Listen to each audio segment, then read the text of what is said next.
Hey everyone, me Kevin here with a stimulus check and future stimulus package update for late on June 16th. Quite a few updates today, so let's hop on them. And sorry, my hair's a little messed up. If you've been following me on Instagram, you see I've been wearing a mask like all day long. It's been a crazy day. Anyway, let's hop right into it. Oh, and if you are interested in a real estate video, I did post one a few minutes ago, but YouTube doesn't suggest these videos, so you kind of have to go look for it yourself. Anyway, I have a whole playlist on real estate. Okay, let's get into stimulus now. First, there's a lot of talk going around about a $4,000 vacation tax credit. And there's a lot of confusion about what this means, and I thought I would explain the bottom lines of this as simply as possible, because for me, I like it when everybody understands what the heck is actually going on in a simple way. So here we go. First, we know that this $4,000 tax credit might apply to things like travel and restaurants, airfare, car rentals, hotels, theme parks, whatever. And it's called a tax credit. Well, here's something very important to know straight up about tax credits. Remember the $1,200 stimulus check? That was technically a tax credit. And that's different from like $600 per week in unemployment pay, which is free money. These are very different things. Free money is something that you get or you win, and guess what happens? You have to pay taxes on it. So if you have to pay taxes, that means if you pay, you get $600 a week in free money, and let's say you pay 20% in taxes, you have to set aside $120 a week of that $600 for future taxes. So even though it's like $600 a week, that's great. You gotta put money aside for taxes. The tax man's gonna come around and collect from you because you got free money. The tax credit, on the other hand, is something that's not taxed, which makes it more valuable, obviously, because you don't have to pay taxes on it. The $1,200 stimulus check was not taxed. And again, that's because it's a tax credit. So now let's try to understand how that would actually work in practice. So let's say you go to Dave & Buster's, and you know what? You go on a dinner date to Dave & Buster's. And I'm gonna use Dave & Buster's here because obviously if you invest in Dave & Buster's stock, you can't lose. Okay, let's get past Dave & Buster's stuff. Yeah, let's get past that. Okay, long run, long time holder. Okay. Anyway, this here is a pig. Okay, I was really thinking about labeling this pig because it looks more like an anteater than a pig, but this is a pig. Okay, if you spend $100 at Dave & Buster's, you, with this tax credit they're thinking about passing, will deposit $50 into this little piggy right here. So you spend $100 on airfare, travel, or a restaurant, you put $50 into this piggy bank. And so that way, when you go file your taxes, you get to break this piggy bank and you get that $50 either in the form of a bigger tax refund or you pay less money in taxes if you owe taxes. This is kind of how the $1,200 stimulus check worked. They put $1,200 into your piggy bank and they let you break it right away. This piggy bank, unfortunately, you're gonna have to wait to break it until you file your 2020 taxes or your 2021 taxes. If this is, gets passed, this is just a proposal right now. And so the interesting thing about this is this works up to $4,000, which technically means you could spend up to $8,000 in, expenses on travel, restaurants, and ideally Dave & Buster's. Not sure why I keep mentioning Dave & Buster's, but ideally you're gonna spend all your money at Dave & Buster's. Wait, see, but the problem with this is, well, first of all, things get complicated if you don't actually pay $4,000 in taxes because your income is low. So that is going to remain to be seen how that gets dealt with. The other problem is you gotta actually have money to spend. See, with the $1,200 stimulus check, you get money. And this is why hopefully we see another $1,200 stimulus check so that you get money. And let's use that as an example to see how that would work with the piggy bank example here. Let's say they give you a $1,200 stimulus check and you say, you know what? I'm down to spend this on restaurants, airfare, travel. Awesome, love it. Okay, so you get $1,200 put into your piggy bank and that gets broken right away and you get $1,200 in your hand. Okay, great. Now you got $1,200 in cash, tax-free money, right? The way it seems this would work is that if you now spend that $1,200 on travel and restaurants and all this stuff between 2020 and 2021, a lot of 20s here, then every dollar you spend, you're putting 50 cents into this piggy bank. So if you spend the entire $1,200, you're putting $600 into this piggy bank. So that way, when you go file your tax return in the future, you will get that $600. So that way, it's kind of like you turned a $1,200 stimulus check into $1,800.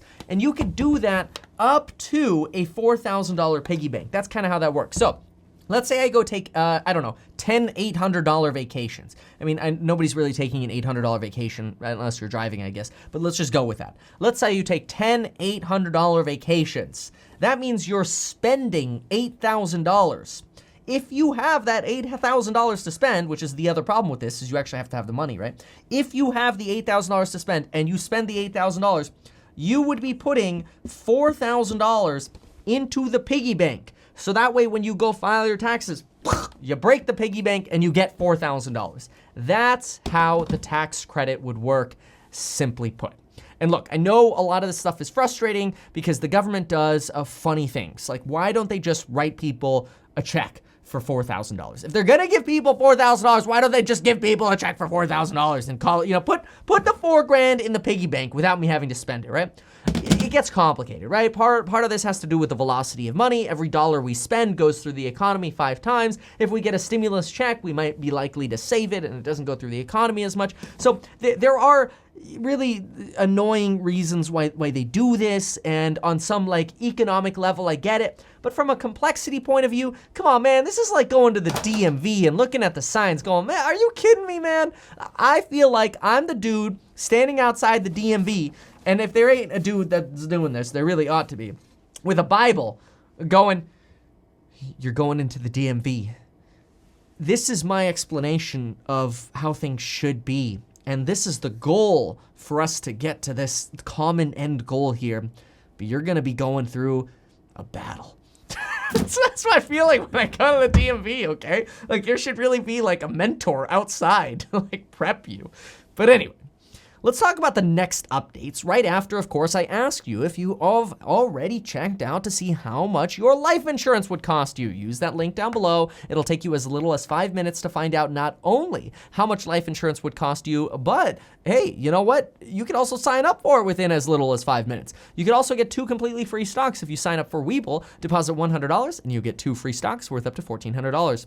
All right, next, and this is no surprise. Rumor has it Donald Trump wants to spend $750 billion to $1 trillion on the next round of infrastructure. Donald Trump has campaigned on infrastructure ever since he ran for office. That was the whole premise behind Make America Great Again. And this is, I'm not saying that slogan to take sides here, but let's be real. He ran on the premise of roads and bridges and expanding, infrastructure for internet and cell phones, whatever.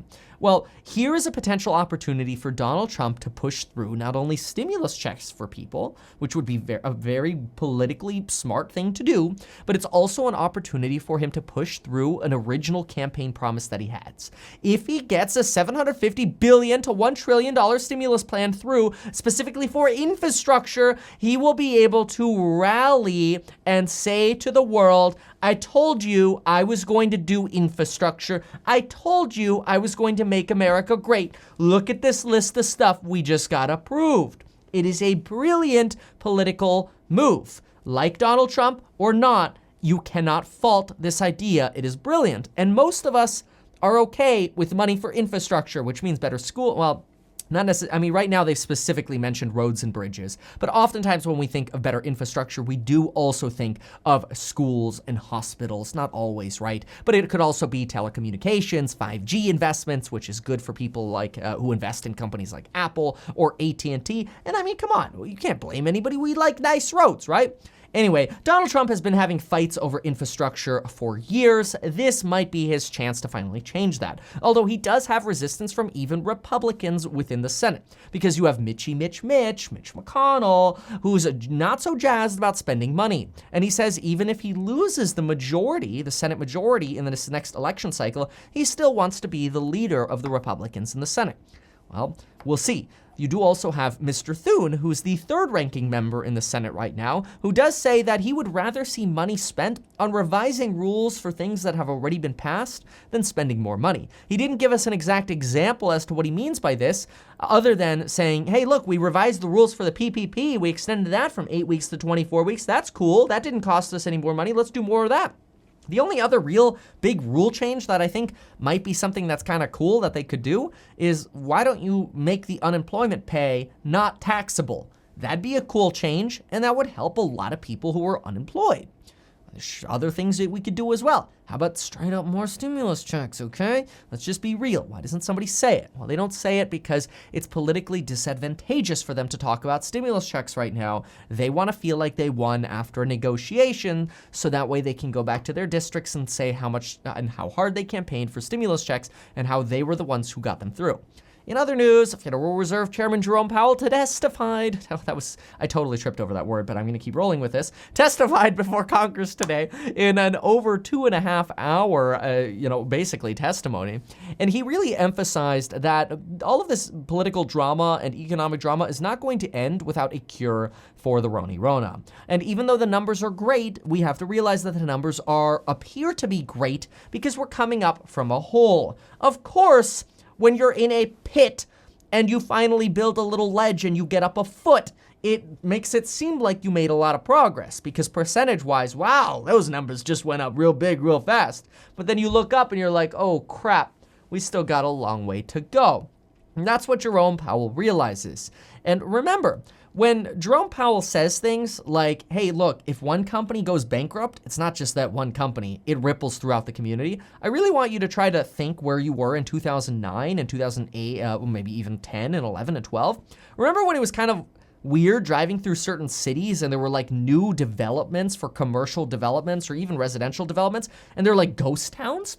It's like communities or plazas were complete ghost towns. Yeah, that is basically what could happen again if there are a chain or chains of bankruptcies. And so he reiterated doing whatever possible to support and cushion the economy.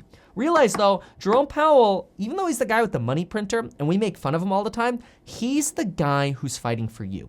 He's the guy fighting for Americans grinding for a living. He is the guy fighting for everybody who's hurting right now. And the frustrating thing about that is, even though it seems like he's the guy fighting for us because he's telling Congress we need to help the people, action-wise, because of his position, it seems like he's only helping people who invest in stocks and real estate. And that's because that is what he's doing, but that's also pretty much all he can do. If he could issue stimulus checks, I think he would be the first to do it. Because as an economist, he's not sleeping well right now. He's really worried about the future of America, and that's why he's the guy fighting for the hardworking Americans today. He's not worried about the debt. He's worried about fixing our broken economy. So folks, there you have it. If you like the way I explain things, please consider subscribing to the channel. Share this with somebody who needs this information, a summary, good, detailed breakdowns as to what's actually happening. Consider liking the video. Check out my programs on money, the finance, the psychology of money. We've got a real estate investing program, property management program, real estate agent program. And just straight up follow me on Instagram.